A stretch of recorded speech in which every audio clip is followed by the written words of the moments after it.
How do you succeed when you only have 2 arms and limited time?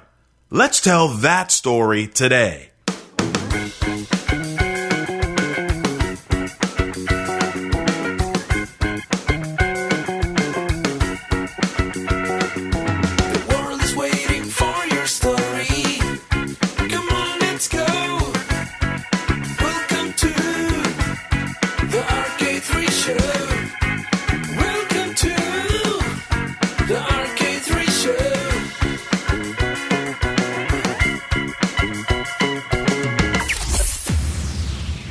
People of the world, what's happening? It's the Arcade3 show, and I'm that dude, Robert Kennedy III. Arcade3, that's me. I'm ready to rock today, y'all. So ready, I feel like doing the intro again. All right. No, I won't do that this time, but I'd like to do the name just like my son says I should. He's been watching YouTube videos, and he says that in order to be a famous YouTuber, you have to have a hip intro. Well, he didn't use the word hip exactly. I think he said lit or light or fire or spark or something having to do with burning. Anyway, he said that in order to get people to listen, I have to use the words "ya boy" before my name to be famous. So here goes. Let me try this. It's your boy, Robert Kennedy III, Arcade3, and this is the show. Did it work? Am I famous yet? I don't think it worked, son. Anyway, let's get moving with the show today. Before we jump into the podcast content, I want to find out, have you come over to the Speak Right Now community to hang out with me yet? What? Come on, let's go. Get over here and share some resources on public speaking, writing, and storytelling. I want you to be one of the 1 million people who tells their stories with confidence. Search Speak Right Now community on Facebook or go to speakrightnow.com/community. If you want to get deeper, then head on over to the Academy, speakrightnow.com/academy. There are courses on goal setting, public speaking, speaking with confidence, blogging, and more. I want to share a quick resource today. A few episodes ago, I shared a book with you that I was reading, and I'm still reading it. That was Principles by Ray Dalio. Whew! But there's also another resource that I want to share today. Here it is. It's called Communicating for a Change by Andy Stanley. That's Communicating for a Change by Andy Stanley. You can grab it on Amazon. Actually, I'll put a link in the show notes so that you can go to that and get it really easily. It's actually a book for preachers, but the points are salient. It dives into the core of connecting with people instead of just chucking information at them. And even with the intended spiritual audience, the content really provides some great frameworks for public speakers, presenters, and leaders as a whole. So yeah, I've got some preacher friends I know need to read this. Ooh, don't get mad at me. Read the book. The link is in the show notes. It's an affiliate link. Yes, it is. So click on it, please. And now, the show. In our last episode, we had the opportunity to talk with Sarita Mabin about her book. If you don't have something nice to say, what do you say? And we also spoke about what she was doing to grow her business as a speaker. If you haven't had a chance to check out episode 5, there's a link in the show notes. Be sure to check that out. Here's what I wanted to chat with you about today. Outsourcing.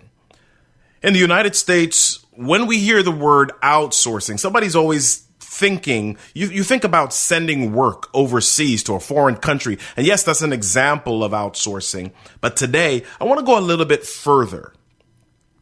I am a flawed human being. Yes, I admit it.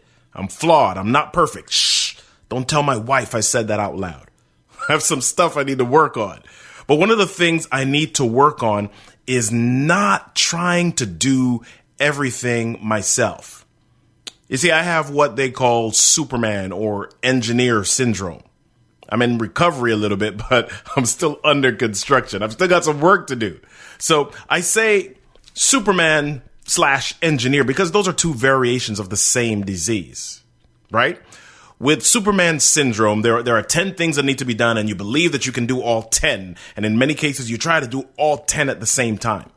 Like when my mom used to go shopping at the supermarket, she'd come home and she'd say, Robert, can you unpack the groceries from the car, please? And I would go out and I would try to take all of the groceries in one trip.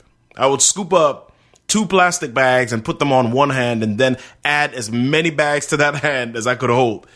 And then I'd go at it with the other hand until it was all full and I had as many bags as I could take, and I could feel the straps of the plastic bags digging into my skin. But I was not going to take more than one trip from the car. Now, the thing I blame my mom for is for buying eggs. She really shouldn't be buying eggs at the supermarket because they could not stand up to the rigors of the Superman trip to the house, right? And yeah, there were several mishaps with the eggs, and yet my mom never learned. She just kept buying them. I'd like to tell you that I recovered from that, but my wife will tell you different. There's good news, however. There's good news, people. There's good news. I no longer bring in all the groceries from the car with just 2 hands. Now, my sons do that. Right? Just to save them, I typically bring in the eggs first. Actually, that's not true. We don't really buy eggs because I don't like them. Bad memories, I think. Now, anyway, the engineer syndrome is the one where you see a problem and you think you can fix it no matter what it is, whether you're trained, licensed, or not. You see the problem and you feel like it's something you can figure out, right? For example, you have a website and something goes wrong. And rather than getting help, I feel like I'm smart enough to understand the code. I mean, it's just a little HTML, PHP, CSS, C++, Elemental P. Anybody can figure that out, right? Easy. Okay. So the website example might not be good for you, but what about marketing? What about marketing? You can just hop on Canva or Spark or Pixlr, right? Throw up a few posts on Facebook and Insta, and we're good, right? Or what about writing a book or becoming a speaker? I can just call up an elementary school, tell them I'm a motivational speaker, and we're good, right? None of these resonating with you? Well, take about 10 seconds and think about something in your life, something that you're messing around with right now that's taking more time than it should. What is it that you're trying to fix that's taking a lot longer than you planned? What is something that you're doing that's keeping you from doing the stuff you should be doing? You don't know it? Yes, you do. We all know it. We've all said this at one point or another. Wow, I really don't need to be doing this. All right? I wish there was a much easier way, or I wish somebody else could do this. We've all said that at some time, right? Familiar. I know it is. But for some reason, many of us hang on to those things and we continue to try to fix them on our own. And I could expand this to so many more areas, like our finances, our health, our diet and exercise, our relationships. The list goes on. We're all doing stuff that we don't necessarily need to be doing, and for a variety of reasons. A, we may not know we need to let go of it yet. B, we've convinced ourselves it's helping us grow, trying to figure this thing out. Or C, the biggie, we feel like we don't have the money to have somebody else do it. So what do you do? Communication, motivation, leadership, and more. You're listening to the RK3 Show. I remember my very first business. It was a website where I promoted gospel music artists through interviews, articles, and ads on my site. And the site was doing okay for the first few months and growing, but I was doing everything. I did the website from scratch every month, HTML, wrote it, coded it, looked for the images, was working with Fireworks and Photoshop and Dreamweaver. I made the calls to the record companies and the PR agencies. I listened to the music they sent. I handled the mail pickup. I dealt with the marketing and the invoicing. I dealt with the phone calls. I did all the interviews. I transcribed the recorded interviews. I wrote additional articles. I researched graphics and new technologies for the websites, like how to move from a straight HTML site to an ASP database driven website. I learned all of these things. And this was all in the first few months, while I still had my full-time job as a teacher. I was also singing with a group, recording an album, and being a brand new husband of a year and a half. It was a lot. And there was steady growth, but the real growth didn't happen until I did something. I partnered with a friend of mine who was running an internet radio station. And internet radio was still fairly new at the time. And so we were on the edge of the industry, and we were one of the first few sites in our genre to add a hybrid live recorded internet station to our site. And when we did this, site traffic went through the roof. And now we had ads and additional revenue. But I was still Superman. And I didn't understand how to deal with growth fully yet. And so tried to do all of it on my own, even with my partner. And what began to happen was my partner began feeling like I was squeezing him out and not taking his contribution seriously. And the issue wasn't so much that I didn't appreciate him. I just didn't know how not to be solo Superman. I was trying, and I brought in other writers who handled article writing, and I had some other people doing interviews periodically. I was learning, but I wasn't understanding all of this quick enough.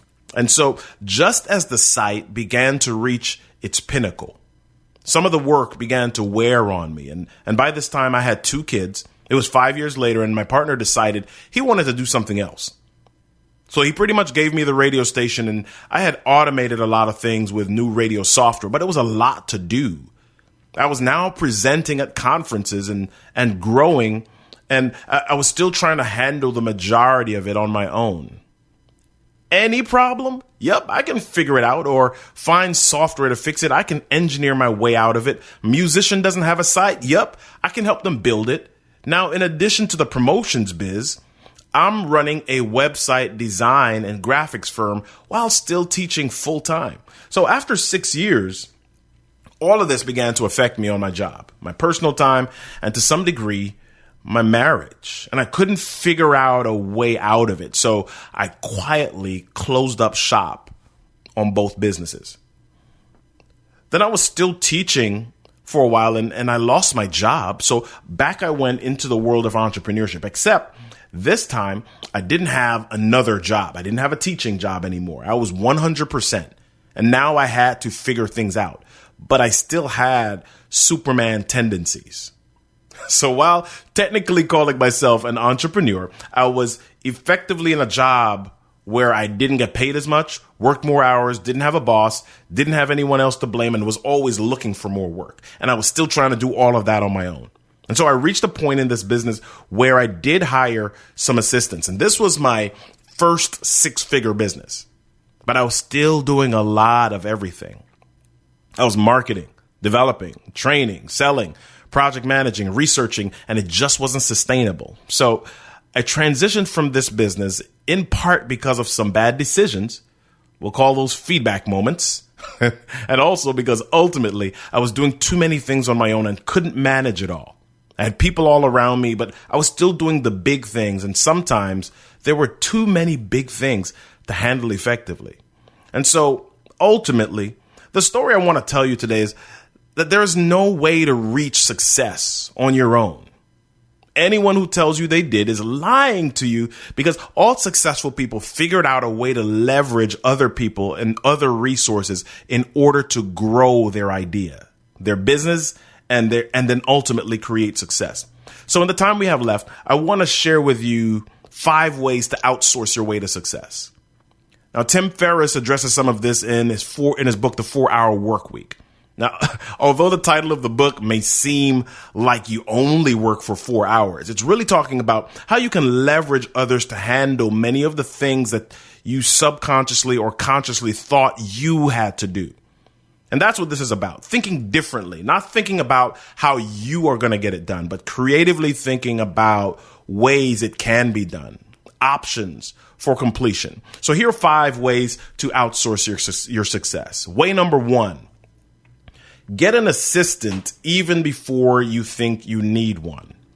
Okay. And there are a lot of places to get them. And you start with having an assistant handle things like maybe your calendar or your email or your social media. Think about it. How much time do you spend daily doing stuff? I mean, everything. As a matter of fact, I want to challenge you to do something. I want you to take note of every activity you do for 2 days and write down how long each activity takes you. Then I want you to go back over that list and look at the things that you don't necessarily need to be doing. If you look at this list and you say, OMG, all of it, I need to be doing all of it, right? Then you've got another problem and we need to meet separately to take care of it. Okay. So I want you to look at all of these things and just get yourself in the mindset of, what can I offload from my plate that I don't absolutely need to be doing? I don't absolutely need to go back and forth on email 5-6 times just to set one calendar event. I can have somebody else do that for me. I don't absolutely need to post those quotes, those graphics to my social media. I can have somebody else do that for me. Okay, so there are a lot of places that you can go. Upwork.com is a site that you can use. Outsource.com is a site that you can use. Remote.com is a site that you can use. Or Fiverr, Fiverr.com. Those are all sites that you can use to find a virtual assistant that you can use to offload some of the things from your plate. Way number 2, ask a family member. Ask a family member to help you. So as I started my business and I was doing everything myself, but I finally learned that there were some areas that I could get help with. And so I asked my wife to help me with certain areas like invoicing. And she could handle those things. You know, I don't want mean to sound like that's all she could handle. My wife is amazing, right? She can handle anything. But that's something that she was able to do in addition to her other job that she had. Okay, so I asked my wife to help me. I asked my daughter to help. So my daughter began to help with some of my social media, doing some of my Instagram posts.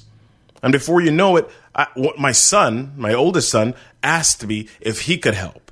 And so it doesn't seem like a lot, but something as simple as sweeping out my home office and organizing the clutter anywhere I leave information or leave papers or he picks that up and he helps, and I pay him to do that. My other son, my youngest son, he's asked me how he can help and because he's looking for money. He's asking me how to get paid, and I haven't figured out how to get him to help me just yet, but I'm working on that. I'm sure I'll find something for him to do. Way number 3, automate. This is the technology age. Yes, we are in the age of the Jetsons, just about, right? No flying cars yet, but there are so many different technologies that you can use to automate different parts of your business, like the calendar apps. I use a calendar app called Calendly.com, and that allows people to schedule time on my calendar, and then it automatically sends them phone information. Or actually, one of the things that I do is I use Zoom for a lot of my calls, coaching calls. And so Zoom integrates with Calendly. And so what happens is when they book a time on my calendar, it automatically sends it to my Google Calendar, and it also sends them Zoom information so they know where to call into or what link to click into. And it's easy. It's automated, and I don't have to do that. Okay, if I've got mailing list sequences of information or emails that I need to send to prospects, those are automated through systems like Hubspot or ConvertKit. Okay, those are ways of saving yourself time. Way number 4, you might want to share resources with a colleague. You might have a colleague that has an assistant or has other resources that they have access to that you can share with them. Sometimes it's simply about opening your mouth and saying, hey, I need a little bit of help. Can you help me with this? Or can you help me figure out how to do this? I've seen a lot of success stories in co-working spaces where small business owners are sharing resources. Way number 5 to outsource your way to success is simply to tell people what you want to do and then ask them to be on the journey. I've found quite a few times I've formed groups on Facebook or I've had events and I've shared with people what I'm doing, and they've simply said, "Hey, how can I help? Can I do this for you?" And they have been some of not only my biggest cheerleaders, but some of the biggest sources of getting things done in my business. So I hope these 5 ways have helped you. The biggest lesson is to think about the end goal, and then maybe you can brainstorm different ways to accomplish it if you didn't actually have to do it yourself. I want to challenge you to do that. Think about where you want to end up and brainstorm different ways to get there if you didn't actually have to do it yourself. Then look at the area that is uniquely you and go in and add your personal touch to that area and that area only. Well, that was a total mouthful. And now I need some water. But I hope it was helpful for somebody, namely you. Yeah, that's right. You. Because isn't it about time? Isn't it about time you finally broke through and shared the amazing you with the world? Isn't it about time you stopped allowing excuses to stop sapping you of your greatness? Isn't it about time you made the world a better place simply by sharing your story? I say yes. It's time. We need you. The world needs you. So grab a mic and let's go. That's all we've got for today. Look out for the RK3 show on iTunes and Stitcher, as we'll drop new episodes every Tuesday. Be sure to subscribe. Tell all your peeps about the show. And if you have an idea for the show, send your questions to podcast@robertkennedy3.com. Guess what, everybody? Everything that happens to you in your life is your stuff. Your stuff is your story, and your story deserves a stage. I'm Robert Kennedy III, RK3, and you've been listening to The